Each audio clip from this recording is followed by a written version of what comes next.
So আমরা যেটা করছি আমরা হচ্ছে গত ক্লাসে অর্থাৎ লেকচার 2 এ আমরা যেটা দেখছি যে দুইটা বস্তুর মিলিত বেগ বিপরীত দিক থেকে আসলে কেমন হয় এবং একই দিকে হলে কেমন হবে। তাহলে দেখো বিপরীত দিকে থেকে আসলে কি করবে ভাইয়া? প্রথমে এইটাকে ধরবো হচ্ছে এতটুকু অংশ ভরবেগটাকে ধরবো হচ্ছে পজিটিভ। কেন? কারণ ভরবেগ হচ্ছে ভেক্টর রাশি। তো ভরবেগ যদি ভেক্টর রাশি হয় তো ভেক্টর রাশি কি থাকবে বলো? মানের সাথে সাথে ডিরেকশন থাকবে, রাইট? তো দেখো আমি এটাকে যদি পজিটিভ ধরি তাহলে এই দিকটা কি হবে বলো? নেগেটিভ হবে। তাহলে আমরা কি লিখলাম? m1 equal to plus into minus কত আছে m2 ইকুয়াল টু কত আছে? তাহলে প্লাস মাইনাসে মাইনাস হবে m1 প্লাস m2।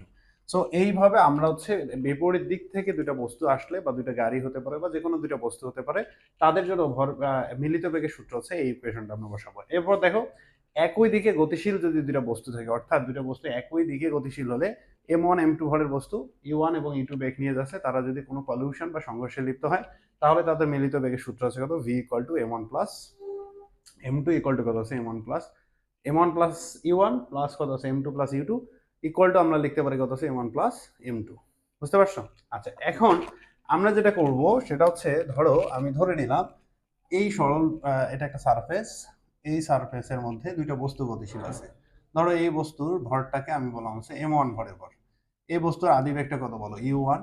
এবং এইখানে আরেকটা বস্তু আছে, এই বস্তুর ভরটাকে আমরা বললাম হচ্ছে কত? m2 ভরের বস্তু এবং এর বেগটা কত? হচ্ছে u2।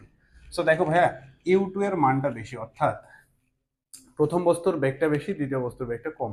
তাহলে কিছু সময় পরে দেখবা প্রথম বস্তু এবং দ্বিতীয় বস্তু একটা সংঘর্ষে লিপ্ত হবে। সংঘর্ষে লিপ্ত হওয়ার পর বস্তুদ্বয় যদি, ধরো এই বস্তুটা m1 ভরের বস্তুটা v1 বেগ নিয়ে যাত্রা শুরু শেষ করবে এবং m2 ভরের বস্তুটা v2 বেগ নিয়ে যাত্রা শেষ করবে। সো এই ক্ষেত্রে যেটা হয় যে, ধরো v1 দেওয়া আছে v2 বের করতে বলছে, বা v2 দেওয়া আছে v1 বের করতে বলছে, সেই ক্ষেত্রে আমরা ইকুয়েশনটা কেমন পাবো দেখো। সো এই ক্ষেত্রে ইকুয়েশনটা হচ্ছে এরকম, আমরা তো জানি ভরবেগের সংরক্ষণশীলতার সূত্রটা কি?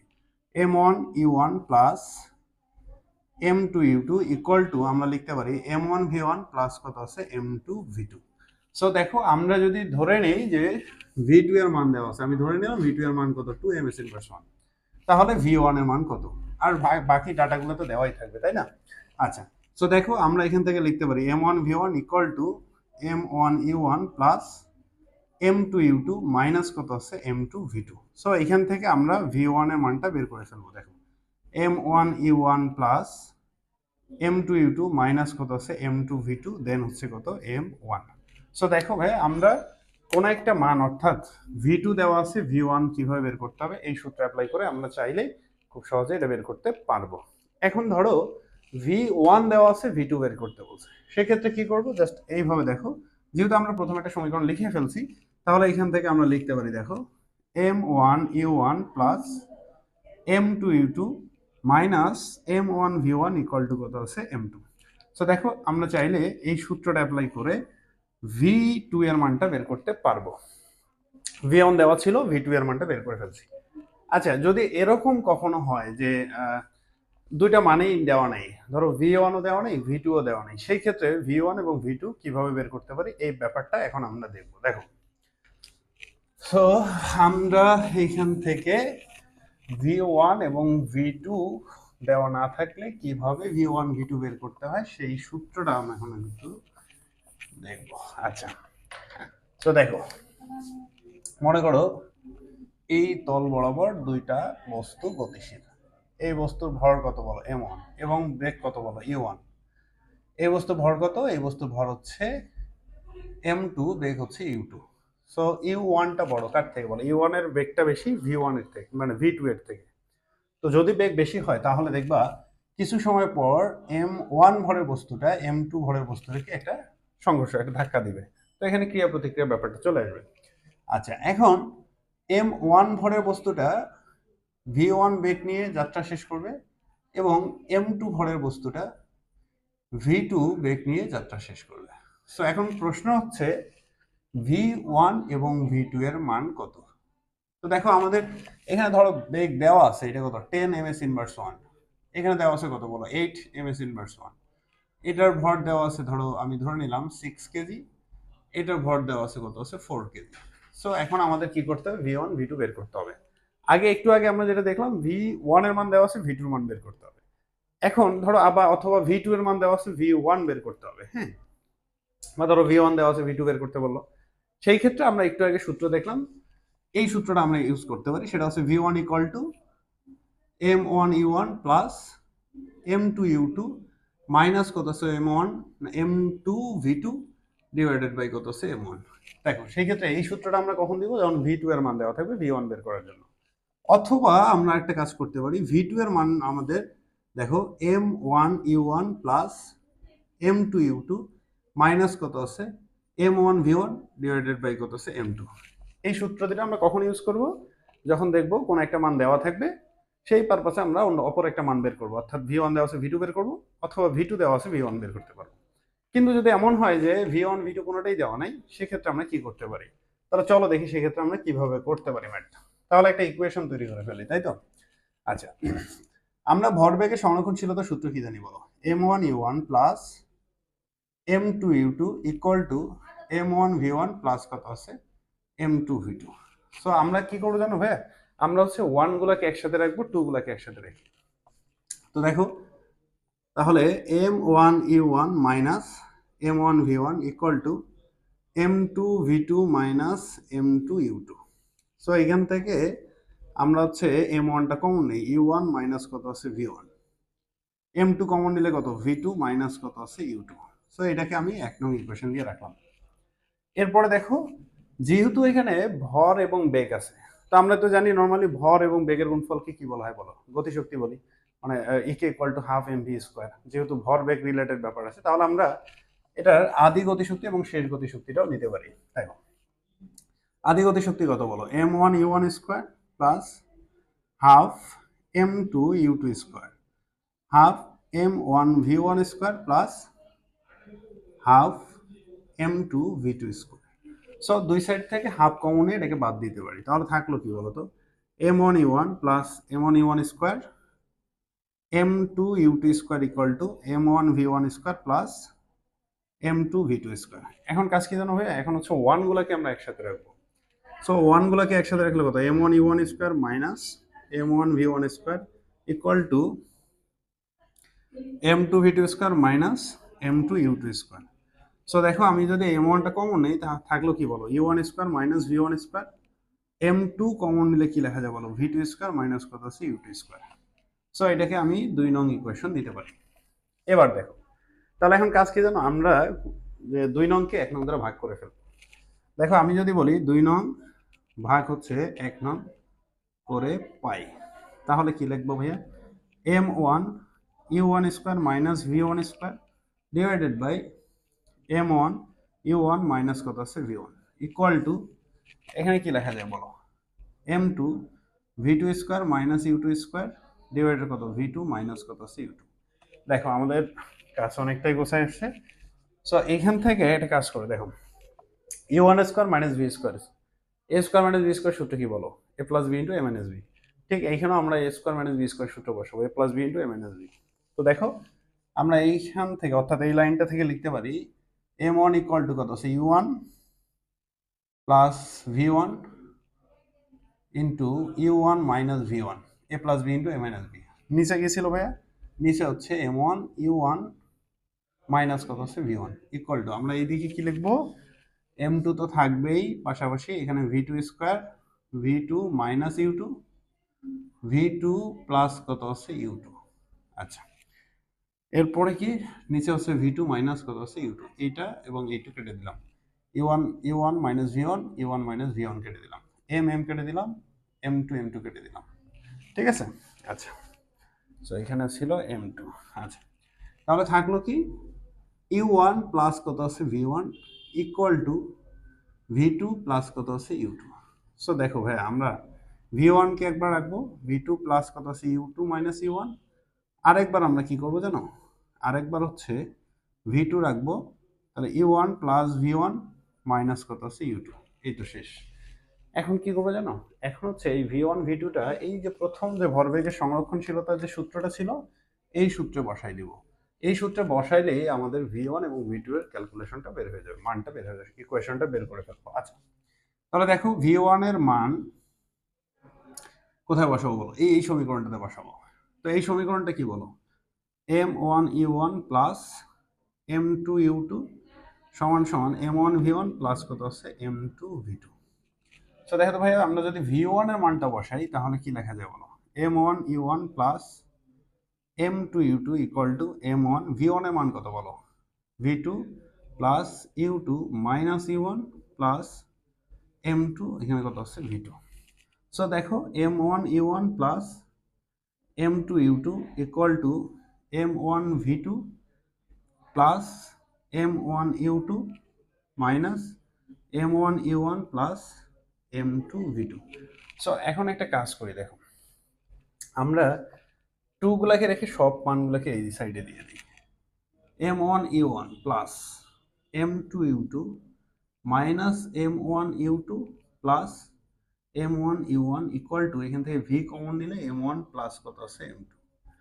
সো দেখো m1u1 m1u1 এই দুটোকে যোগ করলে কত হয় বলো? 2m1u1 প্লাস এই সাইড থেকে আমরা যদি u2টা কমন নেই তাহলে কত হয় বলো? m2 মাইনাস কত আছে m1। সো দেখো ভাই, আমরা এখান থেকে v2 m1 প্লাস কত আছে m2। সো দেখো ফাইনালি আমরা যেটা করতে পারি সেটা হচ্ছে v2 ইকুয়াল টু লেখা যায় কি বলো?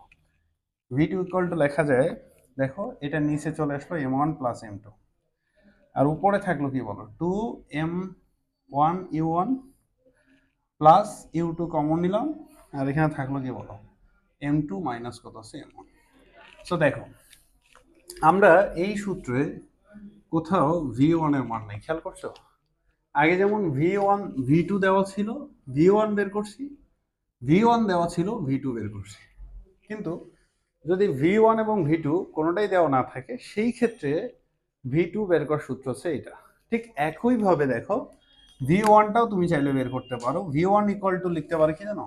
v1 ইকুয়াল টু লেখা যায় আছে 2m2u2 plus u1 m1 minus m2 divided by m1 plus m2। তাহলে দেখো এই সূত্রটাও আমরা চাইলে ব্যবহার করে v1টা বের করতে পারবো। তো এই হচ্ছে ব্যাপার। তো আমরা কিভাবে দেখো v1 এবং v2 বের করতে পারি। তো এত বড় সূত্র তোমরা হয়তো ভাবতেছো ভাইয়া এত বড় সূত্র আসলে কিভাবে মনে রাখবো?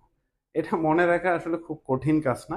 এটাকে মনে রাখার জন্য একটা সহজ টেকনিক আমি তোমাদেরকে বোঝাচ্ছি, দেখো। সো আমরা এখন এই যে v1 আর v2 এই সূত্রটা কিভাবে সহজে মনে রাখা যায় এই ব্যাপারটা একটু দেখবো। দেখো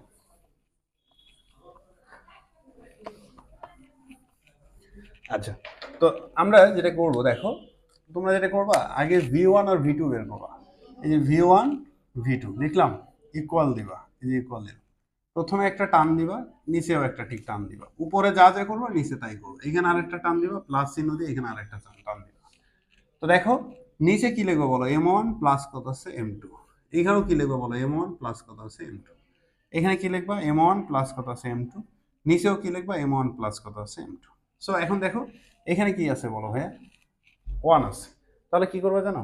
এই জায়গায় লিখবো আছে 2m2u2। ক্লিয়ার? এখানে তাহলে কি লিখবো ভাইয়া? এখানে লিখবো আছে 2m1u1। এরপরে দেখো এখানে যেহেতু 1 আছে, 1 থেকে তুমি কি করবা? এই যে m1 থেকে m2টা বিয়োগ করে দিবা, রাইট? আচ্ছা, এবার দেখো এখানে যেহেতু 2 আছে, 2 লিখবা, এখান থেকে m2 থেকে m1টা বিয়োগ দিয়ে দিবা। এখন দেখো এই সূত্রটাও একটু আমরা ভেঙে লিখলাম, বড় হয়ে গেল। তোমার যদি মনে হয় যে ভাইয়া না আমি এভাবে লিখবো না, আমাকে আরেকটু সহজ করে দেন, আরো সহজ করার পন্থা আছে। দেখো তুমি ধরো v1 বের করবা, এটা হচ্ছে v2, নিচে কি করবা? ডিরেক্টলি লিখবা m1 প্লাস m2। তাহলে এখান থেকে আবার ডিরেক্টলি লিখবা m1 প্লাস m2। দেখো আমরা ওই দুইটা জিনিসকে একসাথে করে ফেলবো।